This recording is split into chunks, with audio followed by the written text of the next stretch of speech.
वसुदेवसुतं देवं कंसचाणूरमर्दनं देवकी परमानन्दं कृष्णं वन्दे जगद्गुरुम्। आज हम सभी लोग जो तृतीय आधार स्तंभ दीपक है, हमारे हिंदू धर्म में बिना दीप प्रज्वलित का कोई भी पूजा हम शुरू नहीं करते। इसके पीछे भी हमारे संतों, ऋषियों, महापुरुषों का क्या हेतु था, आज समझने का प्रयास करेंगे। प्रत्येक ब्राह्मण यज्ञ अनुष्ठान में दीप प्रज्वलित करते समय एक श्लोक बोलता है। यह श्लोक प्रायः हम लोगों ने भी सुना हुआ है। शुभम करोति कल्याणम आरोग्यं धन संपदः शत्रुबुद्धि विनाशाय दीप ज्योतिर्नमोस्तुते। दीप ज्योतिर्परब्रह्म दीप ज्योतिर्जनार्दनः दीपो हरतु मे पापम दीप ज्योतिर्नमोस्तुते। कभी कभी हमारे दिमाग में यह प्रश्न आता है कि आज के वैज्ञानिक कारण में हम अपने पैर के द्वारा भी बिजली का बटन दबा देते हैं, तो एक छोटे से दीपक की अपेक्षा हजारों दीपक का प्रकाश बल्ब देने लगता है, हैलोजन लाइट देने लगती है। तो आज हमको हास्यास्पद लगता है कि हम दीपक का पूजन क्यों करते हैं। दीपक को जलाने के बाद हम कहते हैं कि शुभम करोति कल्याणम, हे दीपक तू मेरा कल्याण करेगा। आरोग्यम, तू मुझको निरोगी बना देगा। धन संपदा, तेरे जलने से हमारे घर में संपत्ति आ जाएगी। और दीपो हरतु मे पापम, दीप को जलाने से मेरे पाप का प्रक्षालन हो जाएगा। तो बात समझ में आती नहीं। इसके पीछे का वैज्ञानिक दृष्टिकोण क्या है। हम एक दीपक जलाते हैं और एक हैलोजन लाइट भी जलाते हैं। अब दोनों में फर्क क्या है। हिंदू धर्म में बल्ब को से प्रकाशित करने की व्यवस्था नहीं है, लेकिन दीपक जलाने की व्यवस्था है। इसके पीछे जो वैज्ञानिक कारण है कि एक दीपक एक बुझे हुए दीपक के संपर्क में आने के बाद वह दीपक को जला सकता है। हम एक छोटी सी मिट्टी के दीपक को एक बाती हुई जो जल नहीं रही है लेकिन उसमें बाती लगा हुआ है, जब उसकी लौ को उसके संपर्क में ले जाते हैं तो जलने लगता है।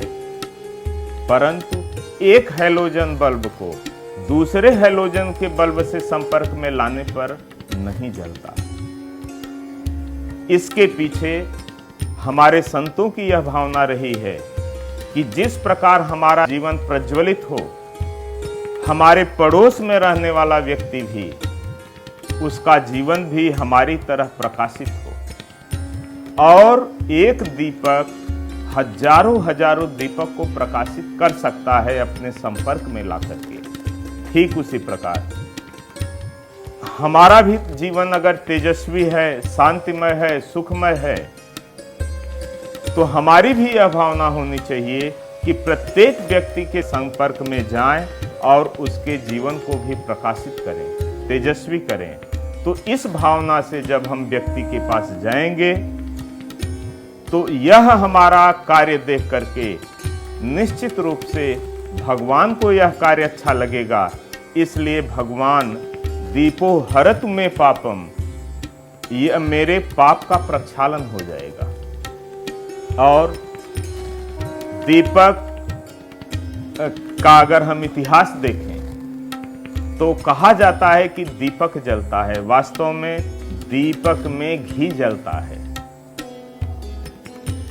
ठीक हमारा जीवन भी वैसा होना चाहिए। हमारा जीवन हमारा जो पुरुषार्थ है वो दूसरे के लिए होना चाहिए।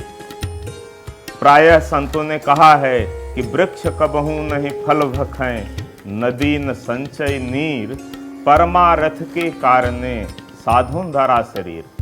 जिस प्रकार वृक्ष अपने फल को नहीं खाता, नदी अपने जल को नहीं पीती, इसी प्रकार सज्जन लोग जो भगवान के भक्त हैं, जो भारतीय धर्म को मानने वाले लोग हैं, वह अपने जीवन में दीपक का अनुसरण करें कि दूसरों के लिए जलना, दीपक अपने लिए नहीं जलता, दूसरे को प्रकाशित करने के लिए जलता है। असतो मां सतगमय, तमसो मां ज्योतिर्गमय, मृत्युर्मां मृतम गमय, ऐसा हमारे वेदों ने कहा है। जहां अंधेरा होता है, अंधेरे को हम डंडे से भगाना चाहेंगे, बलपूर्वक भगाना चाहेंगे, नहीं भागेगा। लेकिन उस अंधकार में एक छोटा सा दीपक जला देते हैं तो अंधकार कोसों दूर भाग जाता है। ठीक उसी प्रकार प्रत्येक व्यक्ति में रहा हुआ दुर्गुण जब हम दीपक या हमको ज्ञान देता है कि उस व्यक्ति के जीवन में भी उसके विचारों को तुम बदल दो, और बदलने के बाद उसको जो अज्ञानता है, अज्ञानता जब उसको ज्ञान हो जाएगा तो उस ज्ञान से अज्ञान रूपी अंधकार दूर भाग जाएगा। इस प्रकार जब हम दीपक के पीछे रही हुई भावना को आध्यात्मिक और वैज्ञानिक तरीके से समझेंगे तो हमारा जीवन भी भगवान को मान्य होगा।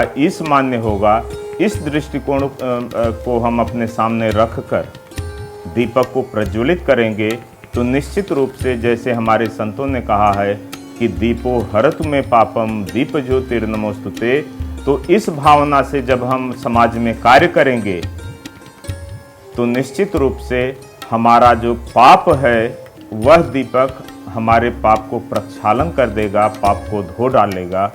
इस हेतु से हम दीपक को जलाएंगे तो निश्चित रूप से हमारा पाप भी प्रक्षालन हो जाएगा।